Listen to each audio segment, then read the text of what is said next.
दोस्तों वार्ता संपन्न हो चुकी है और अभी पूर्व विधायक संजीव बेनीवाल, शंकर भाकर, मनीराम मूंड, रोशन जी, मांगीलाल गोयल आदि सभी वार्ता के दरमियान अंदर थे। और दोस्तों अभी वार्ता करके वापस धरना पे आ रहे हैं। दोस्तों बात करेंगे विस्तार से सभी से।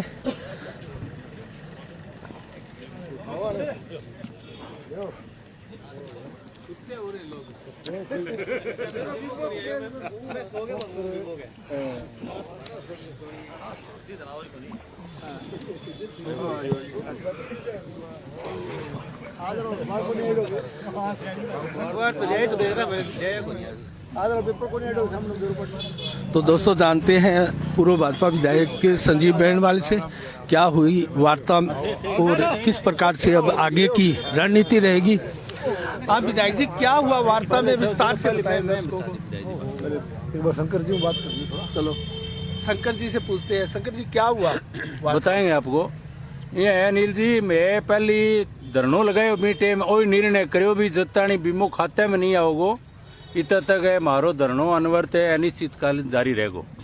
और हमारी मांग ही बिंग माँ रबी 2020 की बकाया पॉलिसियां और खरीब 2021 को, ये दो हमारी मुख्य मांगे।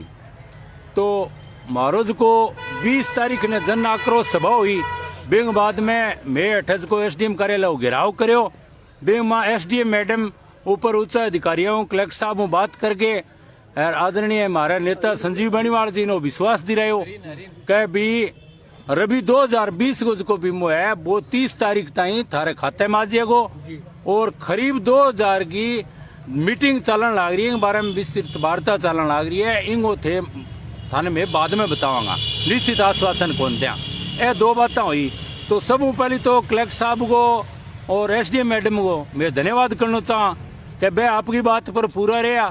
30 तारीख तक की बात करी नेताजी और 30 तारीख ने 2218 पॉलिसियां रबी 2020 को बकाया बीमो वो खाता में आ गयो किसाना है। और वो शुक्रवार ने शाम गए जारी हुए है। विरोधियां तो एक पोस्ट है 5-6 दिन पहला भी डाली कि बीमो आणो खाता में शुरू हो गयो। तो बात मांगी झूठ साबित हुई कि बीमो जारी शुक्रवार ने हुए काल शाम गए। और 2218 पॉलिसियां में लगभग 18.5 करोड़ रुपया किसाना में आ गया। और आई हमारी बात ही कि जब तक खाते में बीमो नहीं आओगे इतना में धरनो जारी रहेगो। तो अब आज प्रशासन ने माने बुलाया, आज छुट्टी को दिन है वैसे। तो संजीव जी बात करी, एसडीएम मैडम और दानाराम जी बात करी और ऊपर कलेक्टर साहब बात हुई। तो वहाँ कहो भी अब नयो साल लग गए तो नए साल में थोड़ा सो शुभ काम हुए तो अच्छा हो रहा है। क्यों दरी बिछाने वालों काम तो मैं तो सदा ही माड़ो मानता और बन कहो भी मैं दरी बिछानी सिखा दी। तो माड़ो आदमी तो माड़ो ही काम सिखावे, वो कोई अच्छो काम तो को नहीं। तो मैं भी आज चाहा कभी नए साल में कम कम अपन दरी पर नहीं बैठना पड़े, कोई अच्छो काम करा, अच्छो मैसेज चा।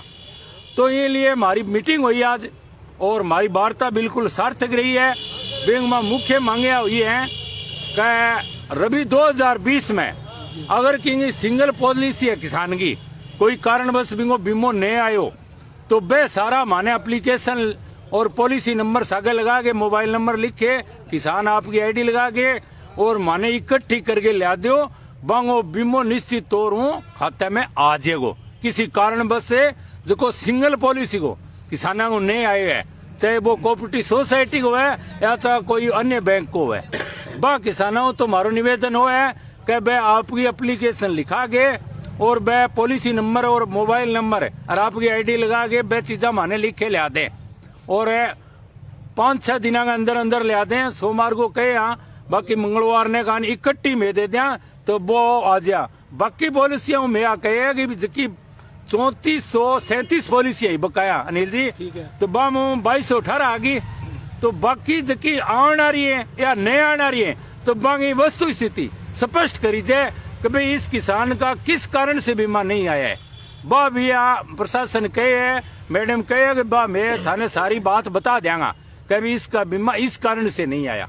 20 ने ट्रिपल कराया, 2 जगह कराया, किस कारण से क्या त्रुटि है बा बता देंगा। भी चीजों में संतुष्ट होया। आदरणीय संजीव जी बात हुई।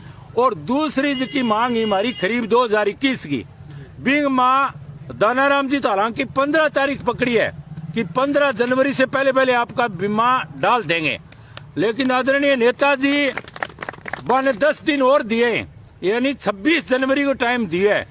26 जनवरी तक है खरीफ 2021 का बीमा अगर किसानों के खातों में नहीं आएगा तो उसके बाद में ये जो धरना है ये समाप्त नहीं किया गया है, ये धरना स्थगित किया गया है। वो स्थगित करिए, समाप्त नहीं करिए धरना।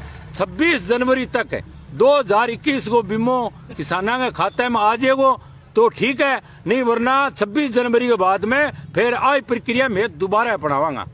आ बात हमारी हुई है, वार्ता बड़ी सफल रही है, सार्थक रही है। प्रशासन को धन्यवाद है। और सब पहले मैं दूं जका किसान साथी आज माने 62 दिन हो गया, जका भी किसान साथियां माने अड़े सहयोग दियो, संजीव जी के नेतृत्व में शांतिपूर्ण मारो धरनो चलते रहो। प्रशासन है, एसडीएम मैडम भी माने धन्यवाद दिया कि आपने भी शांति बनाए रखी और प्रशासन को सहयोग रहो। दूसरों आप जो मीडिया के लोग टाइम टाइम पर माने संभालता रहा, हमारी बात जनता में आगे तक फैलाता रहा, रखता रहा, इन लिए सारी मीडिया को धन्यवाद देना चाहूँ, सारा किसान साथियों को धन्यवाद देना चाहूँ जो संजीव जी के नेतृत्व में, संजीव जी के निर्देशन में आदेश अनुसार शांतिपूर्ण मारो 62 दिन ताई वो धरनो चलते रहो। और इन अलावा और थाने आदरणीय नेताजी की सारी बातें मैं बताऊंगा। हमारी वार्ता सफल रही है, मैं संतुष्ट हाँ। वो बात है साहब। बहुत बहुत धन्यवाद शंकर जी। धन्यवाद साहब। तो दोस्तों अब संजीव जी बेनीवाल से जानते हैं और आज ये धरना स्थगित हुआ है और संजीव जी बेनीवाल के नेतृत्व में दोस्तों बहुत लंबा धरना चला है, आज 62वां दिन धरने का है। तो संजीव जी से जानते हैं। नमस्कार विधायक जी। नमस्कार जी, नमस्कार। इतना लंबा धरना पहली बार भाजपा के नेतृत्व में चला है और सफलतापूर्वक आज स्थगित हो रहा है, न कि ये कैंसिल हो रहा है या खत्म हो रहा है। तो कैसा फील हो रहा है और क्या कहेंगे इसको लेकर आप? देखिए, हमारी भारतीय जनता पार्टी के किसान मोर्चा ने किसानों के एक मांग को लेकर के प्रधानमंत्री फसल बीमा योजना के क्लेम को लेकर के ये धरना शुरू किया। और जैसा कि आप जानते हो, प्रधानमंत्री फसल बीमा योजना ये हमारे देश के प्रधानमंत्री, हमारे देश के नेता आदरणीय नरेंद्र मोदी जी ने पहली बार एक शानदार योजना का आगाज़ प्रधानमंत्री फसल बीमा योजना के रूप में पूरे देश में किया। और निश्चित रूप से इस योजना का बहुत बड़ा लाभ भारतवर्ष के किसान को मिलना चालू हुआ। लेकिन हमारे राजस्थान प्रदेश में, हमारे इस क्षेत्र में, चूँकि यहाँ राजस्थान में कांग्रेस पार्टी की सरकार है, तो इन लोगों का, राजस्थान की कांग्रेस सरकार का किसानों की इस प्रधानमंत्री फसल बीमा योजना में अपेक्षित सहयोग नहीं मिलने की वजह से, या लगातार हम कह सकते हैं कि प्रधानमंत्री फसल बीमा योजना में जो क्लेम किसानों को मिलना चाहिए था, उसमें राजस्थान सरकार का हमेशा असहयोग का एक रवैया रहा, जिसकी वजह से लगातार ये फसल बीमा योजना का क्लेम लंबित होता रहा। रबी 2020-21 और खरीफ 2021 की फसल के बीमा क्लेम के लिए लगातार किसानों ने यहाँ ज्ञापन दिए और आखिरकार जो है किसान मोर्चा, भारतीय जनता पार्टी किसान मोर्चा को यहाँ जो धरने पे बैठना पड़ा। और लगातार ये धरना 2 महीने तक, 62 दिन तक लगातार ये धरना। और मेरा ये मानना है कि एक तरह से एक रिकॉर्ड भारतीय जनता पार्टी के किसान मोर्चा के नेतृत्व में यहाँ के किसानों ने एक बड़ा रिकॉर्ड धरने का बनाया है कि 2 महीने तक लगातार धरना इन्होंने चलाया। और संघर्ष किसानों के इस मांग को लेकर के हमारे यहाँ के इस क्षेत्र के किसानों ने सहयोग करते हुए एक बड़ा संघर्ष जो है किसान मोर्चा के साथ मिलकर के किया है। तो आज निश्चित रूप से जो वार्ता हुई उसके बारे में भी आपको हमारे किसान मोर्चा के मंडल अध्यक्ष जी ने बताया है कि ये धरने के बाद लगातार जब धरना चला, 20 तारीख को हमारी भारतीय जनता पार्टी की जन आक्रोश यात्रा जो कि पूरे प्रदेश भर में चली, 20 तारीख को जन आक्रोश महासभा हमारी वादरा के अंदर हुई। उस दिन भी हम जब ज्ञापन देने के लिए यहाँ आए, एसडीएम कार्यालय पहुँचे, तो बहुत बड़ी एक किसानों की संख्या और बहुत बड़ी संख्या में इस क्षेत्र के जो है किसान इकट्ठे होकर के पूरे क्षेत्र की जनता ने सहयोग किया। बहुत ही एक सफल प्रदर्शन आपने यहाँ देखा होगा उस दिन हुआ। तो उस दिन भी हमने पुरजोर मांग हमने दोबारा की कि हमारा किसान यहाँ करीब 52 दिन से धरने पे बैठा। उस दिन 52 दिन हो चुके थे। तो उस दिन लगातार घंटे 2 घंटे यहाँ घेराव किया गया एसडीएम कार्यालय का। तो एसडीएम साहब ने कलेक्टर महोदया से बात की, डिप्टी डायरेक्टर साहब से बात की, कृषि विभाग से बात की, और उन्होंने पूरी वार्ता करके हमें यहाँ आश्वस्त किया था कि 30 तारीख तक आपके इस समस्या का समाधान कर देंगे। मैं धन्यवाद देना चाहता हूँ एसडीएम मैडम को भी, कलेक्टर महोदया को भी और कृषि के अधिकारियों को भी कि 30 तारीख की जो बात उन्होंने हमारे सामने रखी, चूँकि कल 30 तारीख थी और 30 तारीख को कल प्रधानमंत्री फसल बीमा योजना का क्लेम जो है वो किसान के खाते में आना चालू हो गया। तो चालू होने के बाद में अभी तक की जो स्थिति रही है, करीब 2200 के समथिंग 2200 से ऊपर कुछ पॉलिसी हैं जिनका बीमा क्लेम जो खाते में किसानों के डल चुका है। और आज वार्ता के लिए, चूँकि एसडीएम महोदय ने हमें वार्ता के लिए बुलाया कि हमने जो बात की वो आपका बीमा क्लेम आना शुरू हो गया है, तो आप इस धरने के बारे में दोबारा बैठ करके पुनर्विचार करें। अभी थोड़ी देर पहले जो हमारी वार्ता हुई उसमें चूँकि 2200 कुछ पॉलिसी का बीमा खाते में आ गया, और जो बाकी बची हुई पॉलिसी है उसके लिए जो सिंगल पॉलिसी का है उसके लिए ये कहा गया है कि जिसका बकाया रह गया वो अपना आवेदन या अपनी पॉलिसी नंबर या खाता नंबर लिख करके दे दें, उसका बीमा क्लेम डाल दिया जाएगा। और जो जिसका कहीं न कहीं रिजेक्ट हुआ है उसको कारण सहित बताया जाएगा कि इस कारण से फला व्यक्ति का बीमा नहीं मिल पाया। ये सारी बातें ये क्लियर करेंगे, इस बात पे सहमति बनी है। दूसरा, 2021 की खरीफ का जो हमारी 2 तरह की जो मांग थी, 2021 के लिए खरीफ के लिए जो बात आई है उसमें वार्ता डिप्टी डायरेक्टर साहब से, ऊपर अधिकारियों से हमारे सामने एसडीएम महोदय ने बात की, और बात करने के बाद में एक तरह से 15 तारीख का समय इन्होंने तय किया, 15 जनवरी का, कि 15 जनवरी तक आपके ये 2021 का खरीफ का भी आ जाएगा बीमा क्लेम में। लेकिन हमने फिर भी टाइम इनको दिया 26 जनवरी तक का। हमने डिसाइड किया, हमने बैठ करके सबने कि 26 जनवरी तक का, 26 जनवरी तक इन्होंने आश्वस्त किया है कि बाकी बचा हुआ बीमा क्लेम भी किसान के खाते में आ जाएगा। तो हमारा ये निर्णय सबने मिलकर के, किसान मोर्चा की जो हमारी चल रही थी बैठक, उसमें सबने मिलकर के निर्णय लिया कि चूँकि 30 तारीख की जो वादा किया उसके मुताबिक बीमा क्लेम जो है खाते में किसानों के आना चालू हो गया।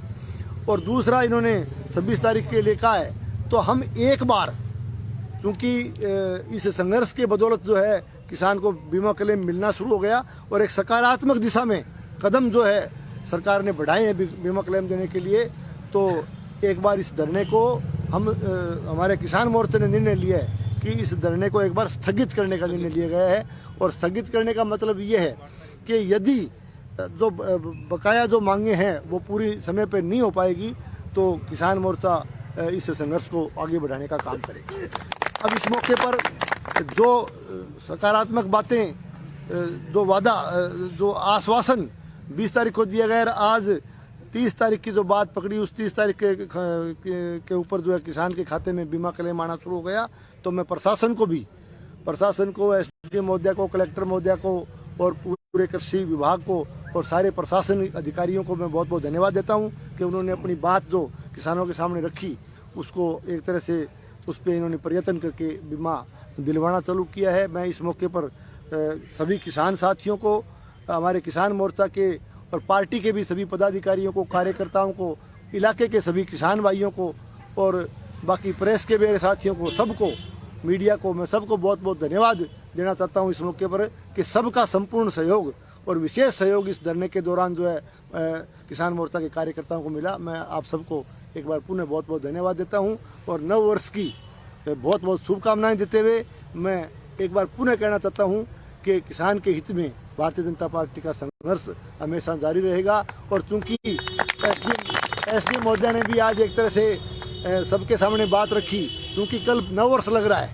कल प्रथम दिन है नए साल का, तो नव वर्ष पे प्रशासन ने भी अपनी बात पूरी की है 30 तारीख वाली, और प्रशासन भी नहीं चाहता और हम किसान भाई हमारे भी नहीं चाहते कि नए साल की शुरुआत किसी दरी पे बैठ के की जाए। तो एक सकारात्मक पहल करते हुए एक बार इस धरने को आगामी समस्या का समाधान होने तक इस धरने को स्थगित करने का निर्णय लिया। आप सबको बहुत बहुत धन्यवाद। अच्छा संजीव जी, आपको बहुत बहुत धन्यवाद। लेकिन एक सवाल बनता है इससे कि भाजपा ने सबसे लंबा जो धरना लगाया वो सफलतापूर्वक एक प्रकार से पूरा किया है, इसको हम मान सकते हैं। लेकिन क्या जो सिंचाई पानी की मांग है और जो कस्बा क्षेत्र के सीवरेज की मांग है, इतनी जटिल मांगे है, इस पर भी भाजपा कोई धरना प्रदर्शन या बड़ा आंदोलन करके जनता को राहत प्रदान करेगी? देखिए, हमने पिछले दिनों 4 तारीख से लेकर के 14 तारीख तक भारतीय जनता पार्टी ने पूरे इलाके के अंदर जन आक्रोश यात्रा पूरे क्षेत्र में निकाली है। और इस जन आक्रोश यात्रा के दौरान सारी बातें जगह जगह जा कर के जनता के साथ हमने जो है शेयर की है, जनता के साथ साझा की है। और जनता के बीच में जा कर के हमारे कार्यकर्ताओं ने किस किस तरह की समस्याएं हैं जनता से रूबरू होकर के उसमें गंभीरता से उन बातों को हमने इकट्ठा किया है। तो 20 तारीख को जो हमारी महासभा हुई, उस दिन जो प्रदर्शन हमने एसडीएम कार्यालय आगे किया, तो एक बड़ा ज्ञापन, उसमें सारी बातें विस्तार से लिखी थी, पॉइंट टू पॉइंट एक एक मुद्दे पर हमने बात की, एक एक मुद्दे को लेकर के हमने ज्ञापन दिया है। अब जिस बात को लेकर के आप जिस बात का जिक्र कर रहे हो, मैं कहना चाहता हूँ कि चूँकि आज तो धरने को हमने स्थगित किया है, ये हमारी भारतीय जनता पार्टी का जो वर्तमान में राजस्थान में जो कांग्रेस की सरकार है, एक तरह से जो जन विरोधी सरकार काम कर रही है, और ये सरकार हर मोर्चे पर विफल रही है। इसमें चाहे आप की सिंचाई की बात करें, चाहे आप सड़कों की बात करें, चाहे आप कानून व्यवस्था की बात करें, चाहे दूसरी समस्याओं का जिक्र आप करें, मेरा मानना ये है कि ये सरकार हर मोर्चे पर विफल है। और इनकी विफलताओं का जो ज्ञापन हमने दिया, और चाहे सिंचाई पानी की मांग हो, चाहे बिजली की मांग हो, चाहे हमारी सड़कों की मांग हो, चाहे दूसरी कोई समस्याएं हो, इसको लेकर के भारतीय जनता पार्टी का जो संघर्ष है उसको और तेज किया जाएगा। और चूंकि नया साल लग रहा है, एक बार हमने इसको स्थगित किया धरने को, लेकिन मेरा आपसे यही निवेदन रहेगा कि जो भी सिंचाई का बड़ा मुद्दा है और दूसरे कानून व्यवस्था के भी बड़े मुद्दे हैं, और इसके साथ साथ कुछ सड़कों के भी बड़े मुद्दे हैं, नगर पालिका का चूँकि आपने जिक्र नहीं किया, नगर पालिका का सीवरेज के अलावा भी नगर पालिका का प्रशासन भी एक तरह से जब पूरी तरह से विफल है। शहर की हालत एक तरह से इन्होंने खराब करके रख दी, नगर पालिका का प्रशासन भी हर मोर्चे पर विफल रहा है। तो इन सारी बातों को लेकर के भारतीय जनता पार्टी का संघर्ष हमारा जो है इस सरकार के खिलाफ जारी रहेगा। और समय समय पर चाहे इस संघर्ष के लिए हमें धरने देने पड़े, प्रदर्शन करने पड़े, चाहे कितना भी आंदोलन करना पड़े, उससे हमारी भारतीय जनता पार्टी पीछे नहीं हटेगी, हम उसको मजबूती से आगे बढ़ाएंगे। संजीव जी, एक चीज पर आपका विचार और जानना चाहूंगा। जिस प्रकार से 14 सिंचाई से वंचित गांव की समस्या क्षेत्र की सबसे बड़ी समस्या है। आपके शासनकाल में खाला नालों का निर्माण शुरू हुआ था, लेकिन उसका 20-25% हिस्सा रह गया था, वो अभी तक भी नहीं बन पा रहे। तो क्या ऐसे में 14 सिंचाई से वंचित गाँव के लोग आप पर आशा की भरी किरणें डाल सकते हैं आने वाले समय के लिए? या क्योंकि अभी तक 4 वर्ष का कार्यकाल बलवान पुनिया का पूरा हो चुका है और यहां अशोक गहलोत को लाने की बात भी हो रही है, लेकिन काम शुरू नहीं हुआ है, तो क्या कहेंगे इस सारे प्रकरण पर, मुद्दे पर आप? 14 गांव की सिंचाई का जो मुद्दा है, हमने जो ज्ञापन 20 तारीख को दिया हमने उसमें सम्मिलित किया है। जो सवाल आप मुझसे पूछ रहे हो, ज़्यादा अच्छा रहेगा कि ये सवाल जा करके आप यहाँ के स्थानीय विधायक महोदय से यदि पूछोगे तो ज़्यादा ठीक रहेगा। बाकी हम तो इसका उत्तर विस्तार से देंगे, आप समय का इंतजार कीजिए। नहीं, आपको नहीं लगता कि ये इस कार्यकाल में हो पाएगा शुरू? मैं पुनः कहना चाहता हूँ कि भाई इसी कार्यकाल की तो हम बात कर रहे हैं। अभी कोई वर्तमान विधायक का कार्यकाल पूरा थोड़ी हुआ है, सरकार का कार्यकाल पूरा थोड़ी हुआ है, अभी पूरा नहीं हुआ है, अभी तो समय है उनका। तो एक बार ज़्यादा बढ़िया रहेगा कि जिन्होंने जो है मुंदरिया गांव में आकर के बाकायदा जो है मान और सम्मान पब्लिक देखिए करना भी चाहिए, उन्होंने किया। और घोड़े पर चढ़ा करके जो है ढोल नगारे बजा करके स्वागत किया। जिन लोगों ने वादा किया, एक बार उन लोगों से पूछिए आप जा करके कि आपकी वर्तमान स्थिति क्या है, कब तक आप पानी दे रहे हो, कब तक आप सिंचाई की व्यवस्था कर रहे हो। ये सवाल आप उनसे पूछोगे तो ज़्यादा बढ़िया रहेगा। वाकई हम तो इस सवाल का जवाब वो आपको दे नहीं दें, लेकिन जनता और हम उस सवाल का जवाब जरूर देंगे। तो कब देंगे वो सवाल का जवाब? आप इंतजार कीजिए, आपने इतने दिन इंतजार किया तब भी इंतजार कीजिए, धैर्य रखिए। नहीं, एक बार बलवानपुरिया एक बात कह के या तो जनता को बरगला रहे हैं या खुद को तसल्ली दे रहे हैं, या फिर संजीव बेनीवाल के ऊपर बहुत बड़ी गाज गिरने वाली है कि उनकी टिकट कटने वाली है। क्या कहेंगे उसको लेकर? देखिए भाई, मैं ये पूछना चाहता हूँ कि भाई उनको क्या दिक्कत आ रही है। सवाल ये है कि टिकट का, पहली बात तो अभी चुनाव का काफ़ी समय पड़ा है, टिकट का निर्णय पार्टी आला कमान करता है। भाई ये कब से आ गए हमारी पार्टी का निर्णय करने वाले? भाई इनको क्या दिक्कत आ रही है? भाई ये हमारी पार्टी की टिकट की चिंता इनको क्यों पड़ी है? या मैं ये पूछना चाहता हूँ आपके माध्यम से कि टिकट का, ये तो इस तरह की बातें कर रहे हैं जैसे टिकट का फैसला ये खुद करते होंगे। भाई इनके दस्तखतों से कोई टिकट हमारी पार्टी की जारी होती होगी, इस तरह के बयान दे रहे हैं ये। मतलब ये कौन होते हैं हमारी पार्टी के बारे में जो टिकट की बात करने वाले? ये पूछता हूँ मैं तो। भाई हमारी पार्टी की टिकट की चिंता करने वाले, हमारी पार्टी की टिकट पर विश्लेषण करने वाले, हमारी पार्टी की टिकट पे ऊपर एनालिसिस करने वाले, ये होते कौन है? ये पूछता हूँ मैं तो आपके माध्यम से। किस बात का जिक्र कर रहे हैं ये? संजीव जी, एक मेरा प्रश्न है कि 1970 में एक किसान आंदोलन हुआ था और ये 2022 में किसान आंदोलन हुआ है। मैं बादरा में, मतलब ये दो आंदोलन बड़े देखे हैं और दोनों में किसानों ने सफलता प्राप्त की है। और आपके कार्यकाल में पिछले 5 साल में आपने जो अपने बजट के अनुसार से लगभग सारे काम कराए। एक आपका नए साल जो लग रहा है 23 का, उसमें आपको किसान फसल बीमा का मुद्दा था, वो लगभग मैं ये मान के चलता हूँ कि वो कामयाब हुआ है। लेकिन एक आपका काम बाकी बचा था, 64 नंबर का अंडरब्रिज जो आपने शिलान्यास किया था और चुनाव हो गए और वो बन गया।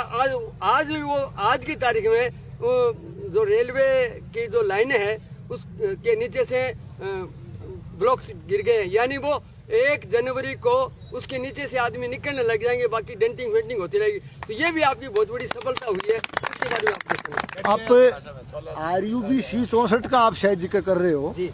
RUB C64 का जहाँ तक सवाल है, हमारे सरकार के समय हमारी मुख्यमंत्री महोदया आदरणीय वसुंधरा जी ने बादरा की धरा पर ये घोषणा की थी RUB C64 बनेगा, और उसकी सारी स्वीकृतियाँ, जो भी स्वीकृतियों के संबंध में जो कार्रवाइयाँ होनी चाहिए थी, सारे काम लगभग पूरे हो गए थे। वो स्वीकृत हो चुका था, टेंडर भी हो चुका था, सारी प्रक्रियाएं पूरी हो चुकी थी।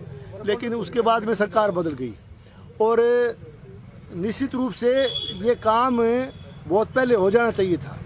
इसमें जो विलम्ब हुआ है वो भी इस बात का द्योतक है कि वर्तमान कांग्रेस सरकार जनता के कामों के प्रति कितनी सजग है। ये एक उदाहरण इन्होंने पेश किया है। निश्चित रूप से ये काम 2-2.5 साल पहले तो कंप्लीट, 3 साल पहले कंप्लीट हो जाना चाहिए था। लेकिन फिर भी ये जो आज काम, आप जिसका काम का जिक्र कर रहे हो, ये काम लगभग होने वाला है, या जैसे अभी ये हो चुका, महीने के अंदर अंदर हो जाएगा। तो ये तो आदरणीय वसुंधरा जी की देन है, उन्होंने इसकी घोषणा की थी और मुझे खुशी है कि कम से कम काम सिरे तो चढ़े। अब हालांकि ये इनकी जन विरोधी नीतियाँ थी, वर्तमान कांग्रेस सरकार की जन विरोधी नीतियों के चलते इस काम को लंबित किया गया और इसमें अनावश्यक विलंब किया गया। कब का ही हो जाना चाहिए था, लेकिन फिर भी हो रहा है, इस बात के लिए बहुत। विधायक जी, एक सवाल मेरा इससे बन रहा है और जनता भी जानना चाहेगी। आपके शासनकाल में बादरा विधानसभा क्षेत्र में 13 अंडरपास और 1 ओवरब्रिज बना था, लेकिन एक अंडरपास की अभी भी डिमांड है जो आपके मांग पत्र में भी नहीं है, और वो समाध भवन के पास है, जो कि राजगढ़ से आने वाले लोग तारनगर की तरफ जाने वाले लोगों के लिए कस्बा बाजार से होकर नहीं जाना पड़ेगा। ये क्या इसकी मांग आप संज्ञान में लेंगे या इसको लेकर आगे आप कोई कदम उठाएंगे? देखो, जहाँ तक RUB और ROB का सवाल है, आपने जैसा फरमाया, हमारी पिछली सरकार के समय अगर सबसे ज़्यादा ROB बने तो बादरा विधानसभा क्षेत्र में बने। 1 दर्जन से अधिक RUB हमने पिछली सरकार के समय बनवाए और भाडी मोड़ पर बादरा विधानसभा क्षेत्र का पहला ROB पहला रेलवे ओवर ब्रिज यदि बना तो भाटी मोड़ पे पिछली भारतीय जनता पार्टी की सरकार के समय बना। और ये जिस RUB का आप जिक्र कर रहे हो, इसका पिछली सरकार के समय जब हम ये काम हमने हाथ में ले रखा था, उस समय इसमें इसका कोई ज़्यादा जिक्र नहीं आ पाया। लेकिन फिर भी जो भी दिक्कतें हैं, एक दो जगह और भी है ऐसी छोटी मोटी दिक्कत वाली बात है, इनको लेकर के हमने आदरणीय सांसद महोदय से निवेदन किया है। और आदरणीय सांसद महोदय राहुल जी जो हैं वो इसके लिए प्रयासरत। नहीं, इम्पोर्टेंसी के हिसाब से मैं आपको बता दूं, क्योंकि जनता से हम रूबरू होते रहते हैं। C65 जो है रेलवे फाटक की राह है, ना तो वो अंडरपास हुआ है ना ओवरब्रिज बना है। उसको लेकर समाज भवन के पास बहुत ज्यादा आवश्यकता हो जाती है। अगर C65 पर कुछ नहीं बनता है तो समाज भवन के पास बहुत ज्यादा आवश्यकता हो जाती है। नहीं, मैं आपको पुनः दोहराना चाहूँगा कि जो भी RUB एक दो जगह के जो हमारे संज्ञान में जो लाए गए हैं, उन RUB का हमने आदरणीय सांसद महोदय से निवेदन हमने किया है। और आदरणीय सांसद महोदय उन RUB के लिए अभी भी प्रयासरत हैं। बहुत बहुत धन्यवाद। चलो, बहुत बहुत धन्यवाद, थैंक यू। तो दोस्तों, आपने देखा आज धरना स्थगित हुआ है और अभी यहाँ एक प्रकार से माला डालकर खुशियां मनाने का भी दौर चलेगा, क्योंकि धरना स्थगित हुआ है, अभी समाप्त नहीं हुआ है। और 26 जनवरी का समय दिया है प्रशासन को, क्योंकि अभी रबी का फसल का बीमा जो था 2020 का क्लेम 1800 पॉलिसियों का पास हुआ है। और भाजपा को आश्वासन मिला था दोस्तों प्रशासन की तरफ से, तो वो प्रशासन का जो आश्वासन था उस पर खरा उतरा है। किसान एकता जिंदाबाद, किसान एकता जिंदाबाद, संजीव बेनीवाल जिंदाबाद, संजीव बेनीवाल जिंदाबाद, किसान एकता जिंदाबाद, किसान एकता जिंदाबाद, भारतीय जनता पार्टी जिंदाबाद, संजीव बेनीवाल जिंदाबाद, संजीव बेनीवाल जिंदाबाद। तो दोस्तों, किसानों में आज खुशी की लहर है। धरना स्थगित किया गया है 26 जनवरी तक के लिए।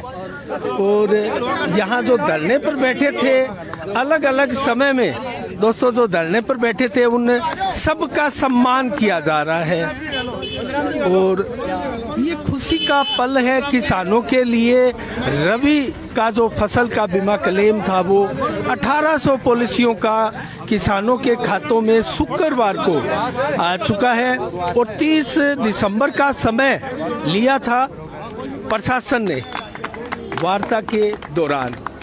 और वो दोस्तों कहीं ना कहीं खरा उतरा है प्रशासन। किसानों का यही कहना है, विधायक संजीव बेनीवाल भी यही कह रहे थे कि प्रशासन अपनी बात पर, मांगों पर खरा उतरा था। और इसको लेकर जब 15 जनवरी तक का समय की बात हो रही थी तो पूर्व भाजपा विधायक संजीव बेनीवाल ने 10 दिन और दिए हैं एक्स्ट्रा। और 26 जनवरी तक का अब समय होगा कि खरीफ का भी फसल का बीमा जो है वो किसानों के खाते में आए, ये जरूरी है। और अगर वो नहीं आया तो भारतीय जनता पार्टी का किसान मोर्चा एक बार फिर से धरना प्रदर्शन कर सकते हैं। इसको लेकर भी संकेत साफ साफ दिए हैं। और अभी माला पिराकर एक दूसरे का सम्मान करने का यहाँ क्रम चल रहा है भारतीय जनता पार्टी किसान मोर्चा के इस धरना स्थल पर। और शंकर बाकर के नेतृत्व में, जो कि डुंगराना मंडल के दोस्तों अध्यक्ष है, उनके नेतृत्व में सफलतापूर्वक ये धरना चला है। और स्वयं संजीव जी बेनीवाल ने शंकर बाकर के गले में माला डालकर इसका स्वागत भी किया है। तो दोस्तों, इसी के साथ साफ संदेश से मैं नील कौशिक, नमस्कार, जय भारत, जय जय राजस्थान।